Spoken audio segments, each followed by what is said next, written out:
ನಮಸ್ಕಾರ ಸ್ನೇಹಿತರೆ, global NX ನ್ಯೂಸ್ಗೆ ಸ್ವಾಗತ. ನಾನು ನಿಂಗಪ್ಪ ಹುಲ್ಲೂರು ಮಾತಾಡೋದು. ಸ್ನೇಹಿತರೆ, ಕರ್ನಾಟಕ ಸರ್ಕಾರದ ಅತ್ಯಂತ ಜನಪ್ರಿಯ ಯೋಜನೆಯಾದ ಗೃಹಲಕ್ಷ್ಮಿ ಯೋಜನೆ 2,000 ರೂಪಾಯಿ ಹಣ ನಿಮಗೂ ಇನ್ನೂ ಬಂದಿಲ್ವಾ? ಸೋಷಿಯಲ್ ಮೀಡಿಯಾದಲ್ಲಿ ದಿನಕ್ಕೊಂದು ಸುದ್ದಿ ಹರಿದಾಡುತ್ತಿದೆ. ಹಾಗಾದರೆ ಯೋಜನೆ ನಿಂತು ಹೋಯ್ತಾ? ಸರ್ಕಾರದ ಹತ್ತಿರ ದುಡ್ಡಿಲ್ಲ ಅಂತ ಜನ ಮಾತನಾಡುತ್ತಿದ್ದಾರೆ. ಆದರೆ ಅಸಲಿ ವಿಷಯ ಏನೆಂದರೆ ಯೋಜನೆ ನಿಂತಿಲ್ಲ. ಹಾಗಾದರೆ ಹಣ ಯಾಕೆ ನಿಮಗೆ ಬರ್ತಾ ಇಲ್ಲ? ಹಣ ಲೇಟಾಗಿ ಯಾಕೆ ಬರ್ತಾ ಇದೆ? ಸೋಷಿಯಲ್ ಮೀಡಿಯಾದಲ್ಲಿ ಇಷ್ಟೊಂದು ಗದ್ದಲ ಯಾಕೆ ಆಗಿದೆ? ಮತ್ತು ನಿಮ್ಮ ಖಾತೆಗೆ ಬ್ಯಾಂಕ್ ಇರುವ ಹಣ ಬರಬೇಕಾದರೆ ನೀವು ತಕ್ಷಣ ಮಾಡಬೇಕಾದ ಪರಿಹಾರ ಏನು? ಈ ಎಲ್ಲವನ್ನು ಇವತ್ತಿನ ವಿಡಿಯೋದಲ್ಲಿ ನಾನು ಡೀಟೇಲ್ಸ್ ಆಗಿ ಹೇಳುತ್ತೀನಿ. ಸ್ಕ್ರಿಪ್ಟ್ ಮಾಡದೆ ವಿಡಿಯೋ ಕೊನೆ ತನಕ ನೋಡಿ. ಬನ್ನಿ ಮುಂದುವರೋಣ.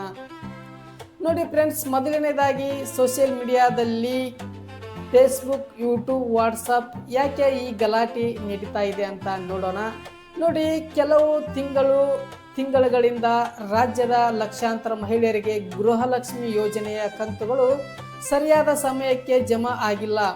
ಕೆಲವರಿಗೆ 2 ತಿಂಗಳು, ಕೆಲವರಿಗೆ 3 ತಿಂಗಳು, ಇನ್ನೊಬ್ಬರಿಗೆ 6 ತಿಂಗಳು ಹಣ ಬಾಕಿ ಉಳಿದಿದೆ.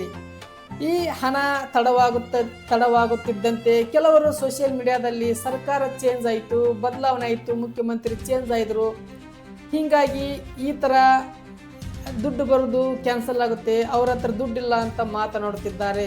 ಸರ್ಕಾರ ಈ ಯೋಜನೆಯನ್ನು ನಿಲ್ಲಿಸುತ್ತದೆ ಅಂತ ಸುಳ್ಳು ಸುದ್ದಿ ಹರಡಲು ಶುರು ಮಾಡಿದರು.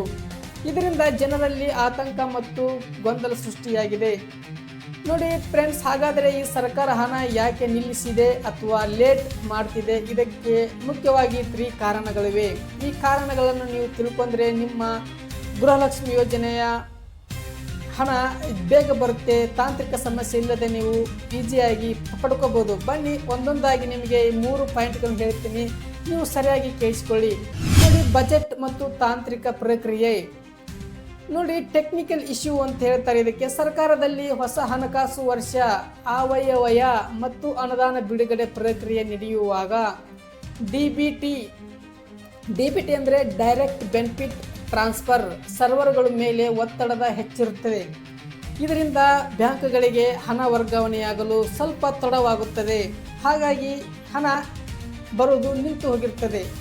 ಇನ್ನು 2ನೇ ತಾಂತ್ರಿಕ ಸಮಸ್ಯೆ ನೋಡೋದಾದರೆ ಖಾತೆಗಳು ಮರುಪರಿಶೀಲನೆ. ನೋಡಿ, ರಿವೆರಿಫಿಕೇಶನ್.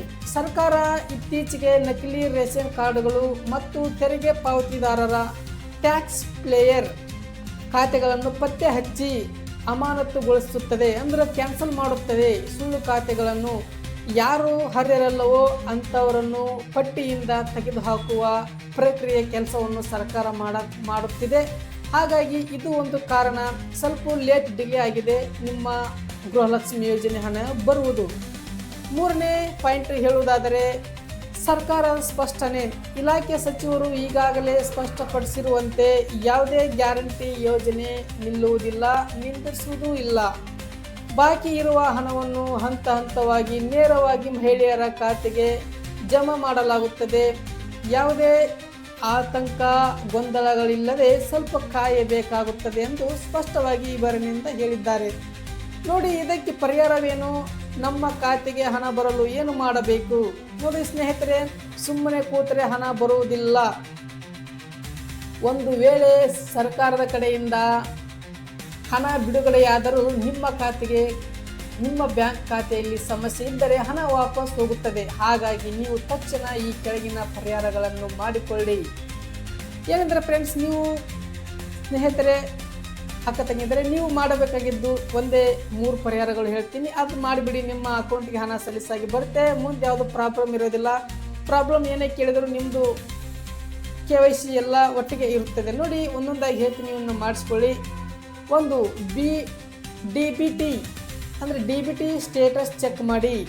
ನಿಮ್ಮ ಮೊಬೈಲ್ನಲ್ಲಿ ಕರ್ನಾಟಕ ಡಿಬಿಟಿ ಆ್ಯಪ್ ಡೌನ್ಲೋಡ್ ಮಾಡಿಕೊಳ್ಳಿ. ನಿಮ್ಮ ಆಧಾರ್ ನಂಬರ್ ಹಾಕಿ ಲಾಗಿನ್ ಆಗಿ ಅಲ್ಲಿ ಗೃಹಲಕ್ಷ್ಮಿ ಯೋಜನೆ ಹಣ ಯಾವ ತಿಂಗಳವರೆಗೆ ಮಂಜೂರಾಗಿದೆ ಮತ್ತು ಯಾವ ಖಾತೆ ಜಮಾ ಆಗಿದೆ ಅಂತ ಸಂಪೂರ್ಣ ವಿವರ ಈ ಆ್ಯಪ್ನಲ್ಲಿ ಇರುತ್ತದೆ. ಇದು ಆ್ಯಪ್ ಪ್ರತಿಯೊಬ್ಬರು ಗೃಹಲಕ್ಷ್ಮಿ ಯೋಜನೆ ಹಣವನ್ನು ಪಡೆಯುವ ಮಹಿಳೆಯರಿಗೆ ಪ್ರತಿಯೊಬ್ಬರಿಗೆ ಈ ಆ್ಯಪ್ ಇದ್ದರೆ ನೀವು ಪ್ರತಿ ತಿಂಗಳು ಪ್ರತಿ ಹಣವನ್ನು ಚೆಕ್ ಮಾಡಿಕೊಳ್ಳಬಹುದು. ನಿಮಗೆ ಸಲೀಸಾಗಿ ಈಜಿ ಆಗುತ್ತೆ.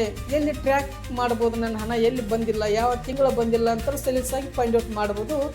ಈ ಕರ್ನಾಟಕ DBT ಆ್ಯಪನ್ನು ಡೌನ್ಲೋಡ್ ಮಾಡಿಕೊಳ್ಳಿ. ಎರಡನೇ ಪರಿಹಾರ ಏನೆಂದರೆ ಇದಕ್ಕೆ ಆಧಾರ್ ಸೆಂಡಿಂಗ್ ಮತ್ತು KYC.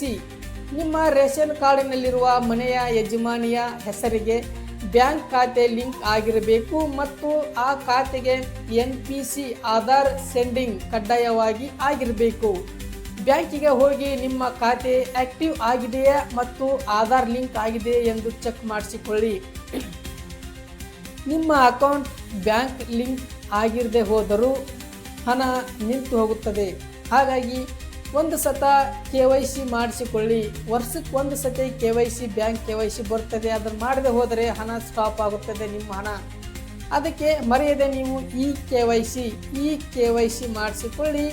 ರೇಷನ್ ಕಾರ್ಡಿನ ಮನೆ ಯಜಮಾನಿ ಹೆಸರಿಗೆ ಬ್ಯಾಂಕ್ ಖಾತೆ ಯಾವ ಲಿಂಕ್ ಆಗಿದೆ ಅಂತ ಬ್ಯಾಂಕಿಗೆ ವಿಸಿಟ್ ಮಾಡಿ ನಿಮ್ಮ ಆಧಾರ್ ಕಾರ್ಡ್ ತೊಗೊಂಡೋಗಿ ಯಾವ ಬ್ಯಾಂಕ್ ಲಿಂಕ್ ಆಗಿದೆ ಎಂದು ಚೆಕ್ ಮಾಡಿಸಿ ಪರಿಶೀಲನೆ ಮಾಡಿಸಿಕೊಳ್ಳಿ. ನೆಕ್ಸ್ಟ್ ಮೂರನೇದು ನೋಡೋದಾದರೆ 1 ಗ್ರಾಮ್ 1 ಕರ್ನಾಟಕ ಭೇಟಿ. ನಿಮ್ಮ ರೇಷನ್ ಕಾರ್ಡ್ ಸಸ್ಪೆಂಡ್ ಆಗಿದೆಯಾ ಅಥವಾ ಚಾಲ್ತಿಯಲ್ಲಿದೆಯಾ ಎಂದು ತಿಳಿದುಕೊಳ್ಳಿ. ನಿಮ್ಮ ಹತ್ತಿರದ 1 ಗ್ರಾಮ್ ಕೇಂದ್ರಕ್ಕೆ ಹೋಗಿ ಸ್ಟೇಟಸ್ ಚೆಕ್ ಮಾಡಿಕೊಳ್ಳಿ. ಅಲ್ಲಿ ಏನಾದರೂ ತೊಂದರೆ ಇದ್ದರೆ ತಕ್ಷಣ ಅದನ್ನು ಸರಿಪಡಿಸಿಕೊಳ್ಳಿ ಅಂತ ಹೇಳುತ್ತೇನೆ. ಮತ್ತು ನೋಡಿ ಸ್ನೇಹಿತರೆ, ಇದು ಕೊನೆಯದಾಗಿ ಹೇಳುವುದೇನೆಂದರೆ, ಸೋಷಿಯಲ್ ಮೀಡಿಯಾದಲ್ಲಿ ಬರುವ ಸುಳ್ಳು ವದಂತಿಗಳನ್ನು ನಂಬಿ ಆತಂಕ ಪಡಬೇಡಿ. ಯೋಜನೆ ಚಾಲ್ತಿಯಲ್ಲಿದೆ.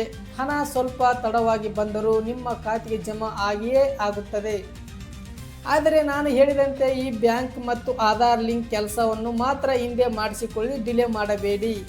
ಡಿಲೇ ಮಾಡಿದರೆ ಇವತ್ತಿನ ರೂಲ್ಸ್ ನಾಳೆ ಇರುವುದಿಲ್ಲ. ಇವತ್ತಿನ ಕೆಲಸ ಇವತ್ತೇ ಮಾಡಿಬಿಡಿ ಅಂತ ಮಾಹಿತಿಯನ್ನು ನಿಮಗೆ ಕೊಟ್ಟಿದ್ದೇನೆ. ಈ ಮಾಹಿತಿ ನಿಮಗೆ ಹೆಲ್ಪ್ಫುಲ್ ಅನಿಸಿದರೆ ದಯವಿಟ್ಟು ನನ್ನ ವಿಡಿಯೋಗೆ ಒಂದು ಲೈಕ್ ಮಾಡಿ ಮತ್ತು ನಿಮ್ಮ ಗ್ರೂಪ್ಗಳಲ್ಲಿ ಮಹಿಳೆಯರಿಗೂ ಈ ವಿಡಿಯೋನ ಶೇರ್ ಮಾಡಿ. ಅವರಿಗೂ ಹೆಲ್ಪ್ ಆಗುತ್ತದೆ. ಅವರು ಆತಂಕದಿಂದ ಇರುವವರು ಕೂಲಾಗಿ ಇರುತ್ತಾರೆ. ಹಾಗಾಗಿ ಶೇರ್ ಮಾಡಿ, ಜಾಗೃತಿ ಮೂಡಿಸಿ. ಇಂಥದ್ದೇ ಲೇಟೆಸ್ಟ್ ಅಪ್ಡೇಟ್ಗಳಿಗಾಗಿ ನಮ್ಮ ಚಾನಲ್ ಈಗಲೇ ಸಬ್ಸ್ಕ್ರೈಬ್ ಮಾಡಿಕೊಳ್ಳಿ. ಧನ್ಯವಾದಗಳು. ಮುಂದಿನ ವಿಡಿಯೋದಲ್ಲಿ ಸಿಗೋಣ. By friends.